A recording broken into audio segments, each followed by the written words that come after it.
the channel and to another game of relaxing ASMR chess.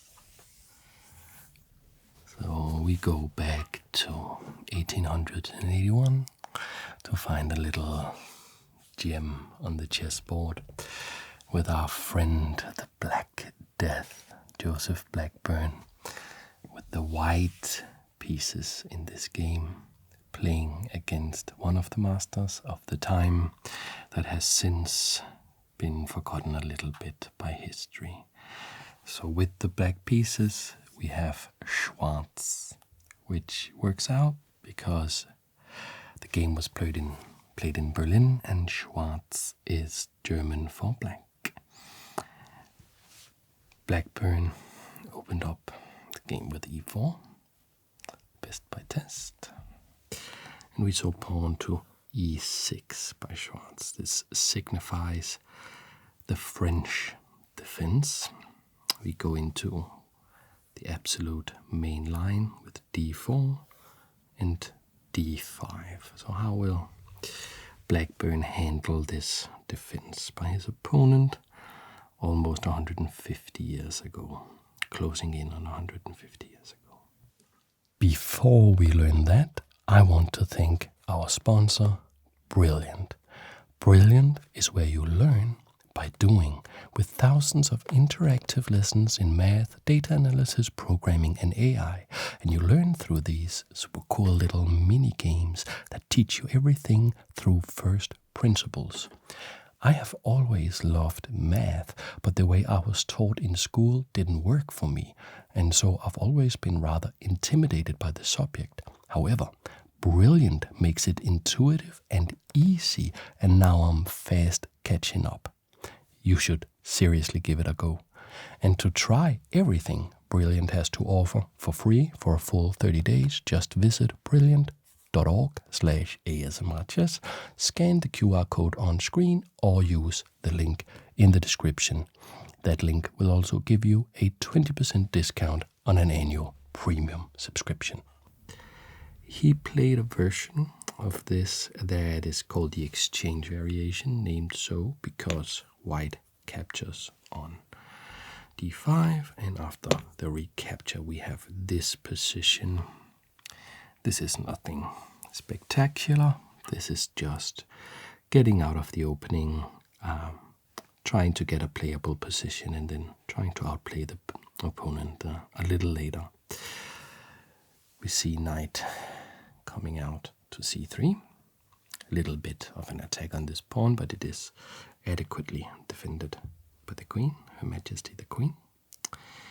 And also knight to f6 then by black, as though we needed more defenders on this, and also looking a bit on the e4 square. And you can see this opening is kind of positional and quiet, because playing in this way Blackburne avoids crazy gambits and all kinds of nonsense that his opponent could throw at him, and just have a very solid setup that may not be that ambitious, but he will show his ambition later. And I can say that this game ends in absolutely just chef's kiss, perfect fashion, showing us why Schwarz may have been forgotten by history, but Blackburne certainly has not.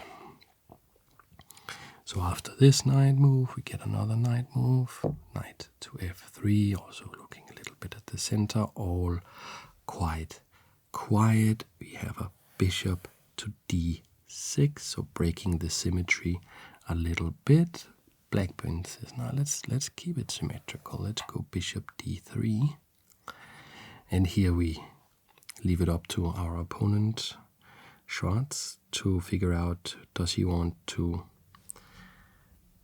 continue with symmetry, with knight to c6, or something else? And he says, no, I will play c6. This is a very nice move. Controls all of these knight jumps, doesn't work. Super overprotects d5 and vacates this little square for the queen. Blackburne castles. And Schwarz castles. So both players can be pretty happy with how the opening has gone so far. And now it's time to see if we can figure out, where do we want to put the pieces? And this knight is what Blackburne looks at, and he's thinking to himself, okay, this knight does not really have a future against these pawns here. You can't really get anywhere. I'm never going to be able to capture here. So should I try to make a kingside attack instead?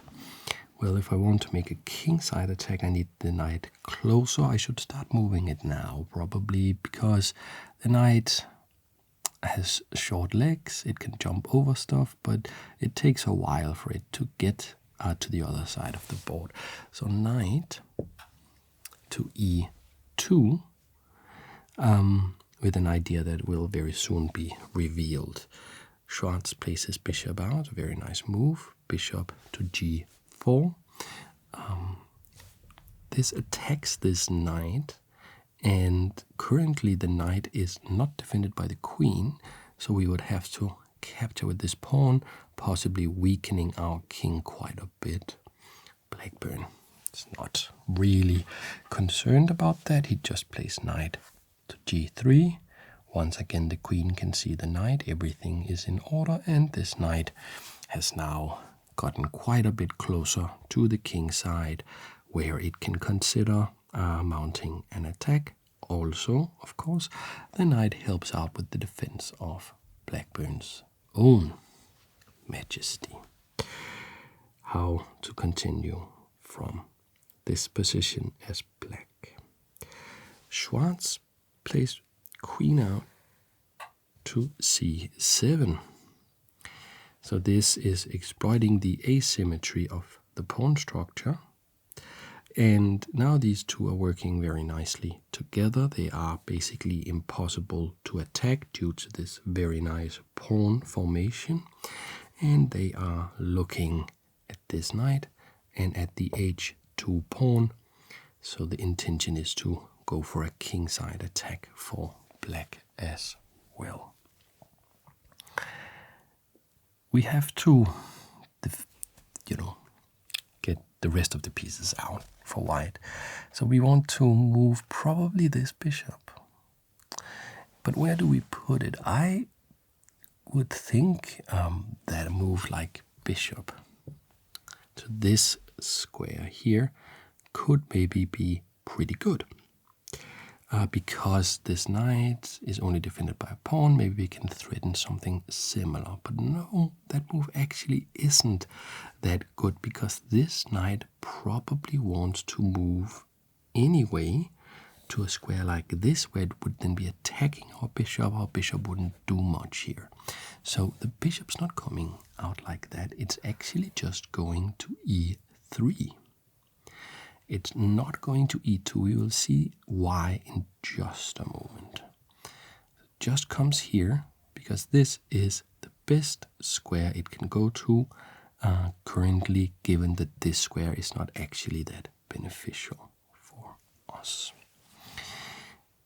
Black also wants to finish development of his pieces and plays knight on b to d7. Reinforcing this knight, and imagine playing two moves and getting this in. That would be amazing. So that is the reason for knight bd7. Also, we could argue that the knight would be more happy on the traditional square, but the way that black has played has the disadvantage of the knight not being able to come to c6. So with every advantage you get, like this strong formation and the very well-protected battery of queen and bishop, there's also a disadvantage. There are always two sides to a coin. From here, we see why the bishop didn't go to e2. to d2. The queen wants to go to d2 and work in a battery with the bishop in a little bit of a similar way to these pieces here. But they are, of course, different in the sense that these pieces are looking pretty directly at the king, whereas these are controlling a lot of dark squares around and close to the king, but not inside the castle itself. And some principled chess, rook on f to e8, getting all the pieces out, and probably we use this rook as black instead of this rook, because then this rook would be trapped. Probably this rook wants to be here and this rook wants to be here. Then probably we will try to open up the center and have a very nice position as black. So rook on f comes here to e8. What does Blackburne have to say about this? Well, he's saying that that could probably be a pretty good idea, but he uses his a rook instead. Rook on a to e1, counteracting this rook, but saying that he probably wants his rook back to defend the king, probably sensing that black is in a aggressive mood today. And indeed, black was in an aggressive mood. Sometimes, however, that can backfire. Let's see what happens. The knight jumps in to this square. Knight to e4 with an attack on the queen, and we now see also a bit of a point of the rook here defending the knight.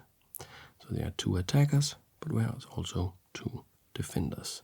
The queen is attacked. We don't want to capture and get this pawn closer to our position, so quite humbly Blackburne plays the queen back, and this looks a little bit like a precarious position for white, except it isn't. But this is probably the reasoning behind the plan enacted by black here. The king, if you take a look at all the pieces here, look at that. They are all confined to this part of the board. And we have a lot of stuff directed at the king as black. So can we exploit that? How about bishop takes knight? Bishop takes knight. Because now pawn takes bishop, and right, it does attack our knight. But now the king side is a little weakened. We can see a file towards the king. And actually there is a potentially deadly attack coming right up, which is already now knight takes knight. And this has to be captured, of course, and very principled. Blackburne captures towards the center. I would maybe be a little bit afraid of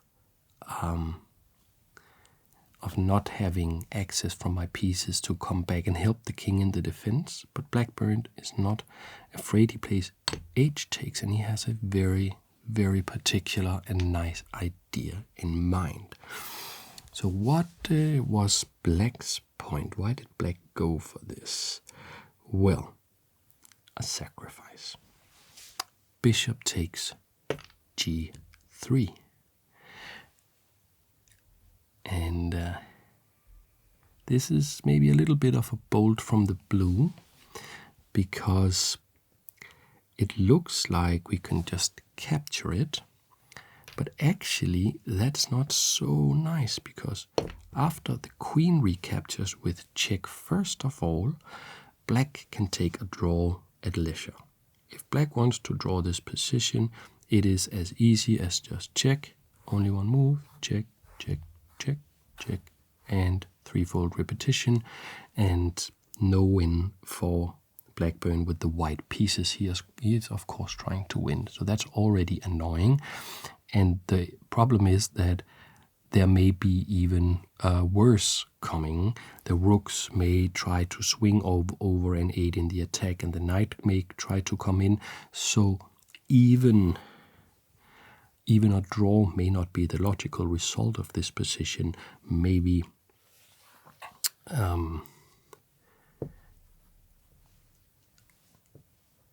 maybe it's even worse for white, and white could risk losing. White is not interested in that.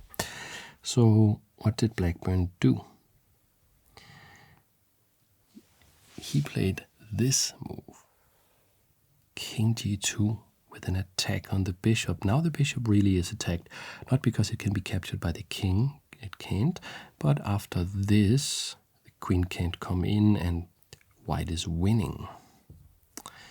So the bishop dropped back, thinking, okay, this looks so great, this looks amazing. I won a pawn. These are some stupid double pawns. The king is far away from his pieces. Why did the great Blackburne even allow this? It's not because he wasn't able to calculate this. No, he had a secret idea. And the secret idea is to say, well, it's all well and good with chess principles. It's all well and good to have these ideas about how to generally play. But chess is a very concrete game, and subtleties may mean that we can throw out the general rule of thumb and say, no, in this exact position the king is not weak, and all these open files can be used not to attack my king, but for my pieces to attack your king, and therefore rook to h1 with an immediate attack on h7, coordinating with the bishop. Okay, that means that the attack from black cannot rage on quite yet. We'll have to sort of make some defensive moves. We probably don't want to play h6. We could see bishop takes, pawn takes, queen takes with a possible unstoppable attack there. We want to defend this. How about with the knight to f6 defense? Yeah, but now bishop here threatening capture the knight and similar attacking ideas. But there is a saying on check, with a knight on f8 it can't be mate. And knight on f8 still defends h7 and is very, very hard to attack. So that was Schwarz's decision, and I believe it's also the best decision. It's the best move. But white got a little bit of initiative, right? It's black reacting to white's move now. And black is maybe a little bit concerned about, this bishop pointing here. So maybe we can start to mount some more pressure. How about rook to h3 with an idea of doubling up these rooks, working together, both rooks with the bishop, all looking at h7. Okay, Schwarz is saying,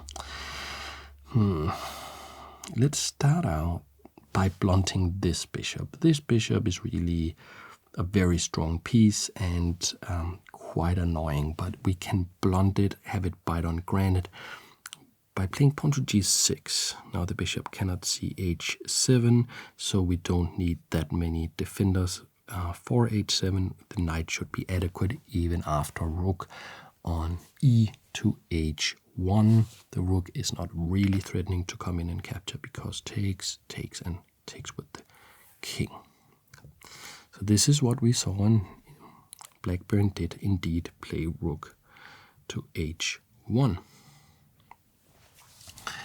So black is saying, okay, I won the pawn. You have these rooks. They look very nice, but I am up a pawn, and your king could be exploitable. So let me just continue. Let me get more pieces into play. In actuality, I only need to move this rook, and then I will have full development of my forces. and the rook only really has one reasonable square to go to, which is on d8. So now we could be ready as black to try to make the center explode and control the center while maybe attacking the king as well. This rook move may be a little bit exploitable. So if we look at white's pieces, we are super happy with the position of the rook. We're super happy with the position of this rook. The queen works with this bishop, so the queen, although pretty far away from the action, is also contributing.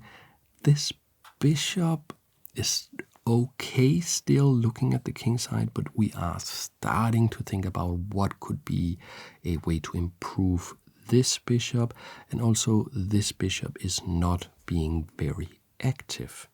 And in fact, this bishop is the first one that Blackburne moves, because he can do so with tempo. He can go to g5 with a tempo against the rook, attacking the rook, so the rook will have to move without improving its position very much. So winning a bit of a tempo here with bishop to g5 and then sort of forcing rook to d7. And now let's turn our attention to the other bishop. The other bishop, this little fella here. It's very hard to get in here. Would be pretty nice to be on this diagonal. And you know that c4 is explosive. So what about playing c4 and saying, okay, I'm threatening to, for instance, trap your bishop if you don't do anything about it. And if you capture my pawn, which black did, well, we get the benefit of playing bishop takes c4, improving this bishop now, because it is not biting on granite anymore. It's just looking at f7. And this could start to become a little bit of a problem for black. This knight would very much like to stop this bishop's attack and attack this bishop here as well, but that would hang the h7 pawn. And therefore, black reacted to this attack with h5, so that the pawn here is now protecting h5. And this is a mistake. And a mistake that Blackburne could have exploited immediately, but didn't. He made some preparatory moves that were not strictly necessary, and that is the one, should we say, blemish on this game that prevents it from being just a perfect game, is that there is an idea in this position that Blackburne could go for immediately, but doesn't. And I'm not going to share the idea because he is aware of the idea and he's preparing the idea and making a better version of it, exploiting inadequate defense in the next couple of moves for black. So you will see the idea even in a more spectacular fashion than if he had pulled the trigger immediately. So you will see what it's about. After h5, there's a mysterious move, rook to h4, which shows maybe that Blackburne is not as accurate as the super grandmasters of today. This move does a couple of nice things. It defends this pawn, so when this bishop moves, this rook will not have a very good attack on this. It defends this square a little bit, but it's not. We are still controlling this more than black is, so it's not strictly necessary. And here a move like queen a4 with an attack here could have kept black in the game. It's very hard to figure out because you have to understand what it is that white is really going for. And black didn't, and played b5, chasing away this bishop just to have it on a bit of a worse square before he enacted his real plan, which was to play knight to e6. So now the bishop can no longer really see the king, and we are attacking this bishop as well. And all should almost be well for black. But we are nearing a point now where we will see something absolutely beautiful and spectacular. The cooperation of every single one of white's pieces, the two rooks, the two bishops, and the queen. And maybe if you are an experienced chess player, you can see that there's something not quite right about the king position here, black's king position. So there's something about this bishop, even though it's blunted, looking straight at the king with this much air, with no pieces around it, and every single one of white's pieces pointing directly at this formation. It's something that could go wrong. But Blackburne has to play it correctly. So first of all, the bishop is attacked. f6 is the square. Look at all these squares currently being controlled by this bishop. And this is a very forcing move because queen coming here and here is going to be a checkmate. But black had an idea against this and thought, okay, I'm going to turn this into my advantage because I'm going to exploit the position of black's king. And there is a tempting move here, a super, super tempting move, which is knight to f4 check. And you cannot go here to get out of the check because that's attacked by the knight.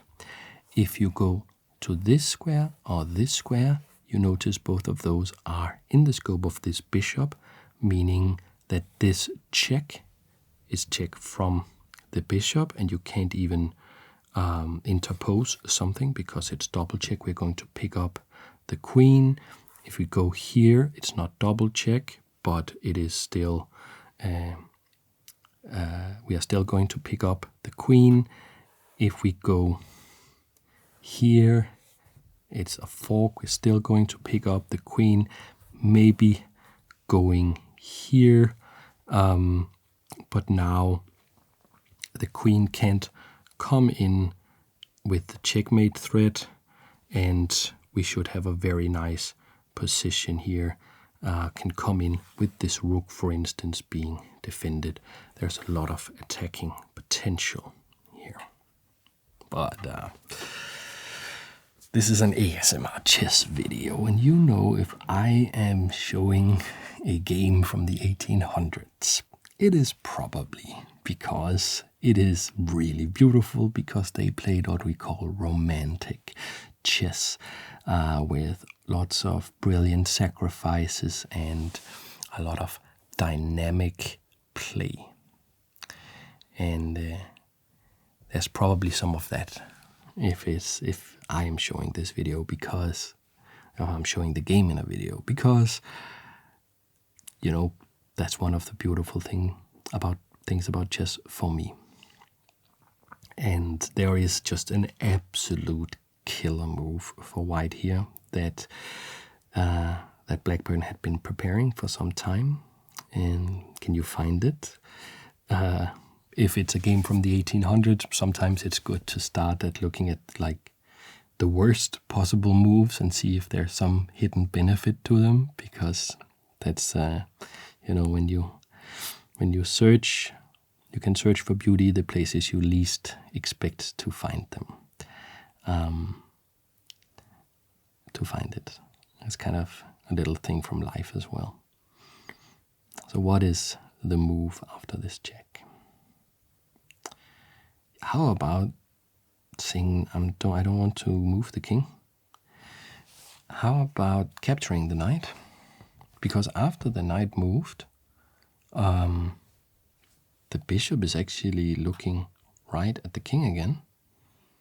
And this bishop is super strong. We still have these two rooks. Maybe rook takes, but then bishop takes with an attack on the queen.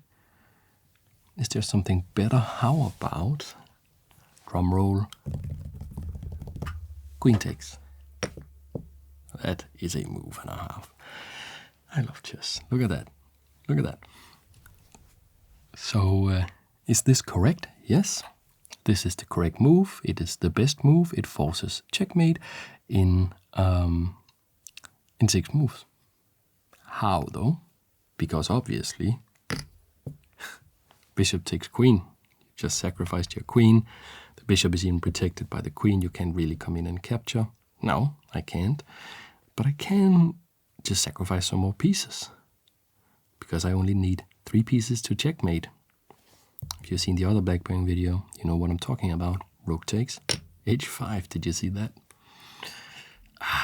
Imagine playing this. He must have felt pretty good after this game. So this is threatening rook h8 checkmate. But the rook is in breeze, so pawn takes rook. There's only 3 pieces left against queen, 2 rooks, and a bishop. Also some pawns. But amazingly, rook takes on h5, and black resigns. Because what are you going to do? Do we have any sort of checks we can throw against the king? No. Like, the king is on a light square, these are on dark squares, can't get to the king, so there's no quick counterattack. Still, this checkmate is threatened. Can we defend that somehow? Like, how can we stop this? It turns out that the pieces can't get over there. You could do this to stop it, but it's not protected. I'll just take it, and I still have the checkmate threat. So black resigned in this position because there's no moves. It's checkmate in 2 from here. So that's the game for today. Just a little chess game. Not the most, not the most, how to say, accurate game in the world. But it's very instructive. And what you can do if you want to improve your own chess a little bit is you can put this into some software like on chess.com, on a game review there, and not turn on the engine, but just get to the position after black plays h5. Let me just get there pretty quickly for you. And what you can do there, and I really recommend not turning on the AI to help you spot the moves, because that can be very beneficial to our understanding of chess. But in order to really approve, we also need to exercise our creativity a little bit and explore for ourselves. And then I recommend after that, that's when you turn on the engine. That's when you check if your intuition and your calculation and your own creative way of trying to solve the position was correct or not. And then you can take the 2, make a little synthesis, and that synthesis is chess improvement. I just want to get you to the position that I want you to analyze if you so choose. So it's e4, and then it's the French defense, and it's like the exchange variation here with pawn takes, knight out, knight out, knight out, and not knight out, but bishop out, not knight out, c6. Remember the whole diagonal battery thing going on. Castles, and the whole thing about the knight wanting to join the attack and being not so efficient over here. So the knight coming to e2. The bishop, we remember, wants to capture this knight at some point, so it comes to g4, knight to g3, queen out, and bishop out. The knight needs to come here in order to reinforce this and connect the rooks. The queen comes here to connect the rooks, working together with the bishop. The knight does not come in immediately, but rather rook to e8 first to have this square under more control, because then it would be attacked twice and defended twice. So rook f to e8, counteracted by rook a to e1. And then the knight comes in, and the queen is attacked. And we don't exchange, we humbly move the queen backwards, allowing this whole sequence with bishop takes, pawn takes, knight takes. Remember, this pawn, the h-pawn, capturing because of the h-file, going to be a part of our plan. The point of black's attack was to capture this pawn and at least secure a draw if pawn takes, but the best move, king to g2, forcing the bishop to go back. If the bishop tried this, then the rook move that's going to be played anyway will win the game, because the bishop can't really move. It would expose a deadly attack here, so the bishop drops back to d6. Then the rook move comes with a knight on f8. It can't be made. The rook is starting to double up. Black, recognizing the danger, plays g6 to blunt this bishop. The other rook comes in, but the pawn is now adequately defended by the knight. So we are getting pretty close. And this is where we see pawn to c4. c4 is explosive, and we want to improve this bishop. Pawn takes pawn, bishop takes, and the mistake, h5. This is the position that if you want to improve your chess, I think you should put up on your own chessboard or in some analysis software and try to figure out, with your knowledge of how the game ended, try to figure out, okay, what is the winning idea from here, and how am I going to enact it? How am I going to get to the winning position here? Because it's not identical to what happened in the game. It's just the same pattern, but it is being exploited in a different way, much more technical way, and you don't necessarily get immediate checkmate on the board. You just get an absolutely winning advantage. So that's it for the video. I hope you enjoyed it. Hope you had a great, relaxing time. I hope you like to hang out with me and, look at these gems from days long gone in the world of chess. I certainly do, and I'm so happy that I have all you amazing people here with me. And yeah, thanks to you, to all of you, also to you in particular watching this video. I have to mention my Patreon, patreon.com/ASMRchess. Still trying to be a good little YouTuber and try to make this a more professional thing, and donations certainly help with that, so that I could start with enough support, maybe posting 2 videos every week instead of just 1. And also I have different ideas that I would like a little bit of support to increase the production value and the research going into making these videos, to just make the absolute best content that I can for you guys. So yeah, and you also, of course, you get access to the ASMR Chess Discord. If you are a patron, you get early access to videos whenever possible, occasional exclusive videos. If the next time we'll have the ASMR Chess Patron Global Championship, you can play in that. There's even going to be prizes for that. All stuff like that is all there. So that's my little spiel. I hope that you can stomach it. It's just, have to try to make this work somehow. And yeah, thank you so much for watching the video. I hope that I will see you in the next video.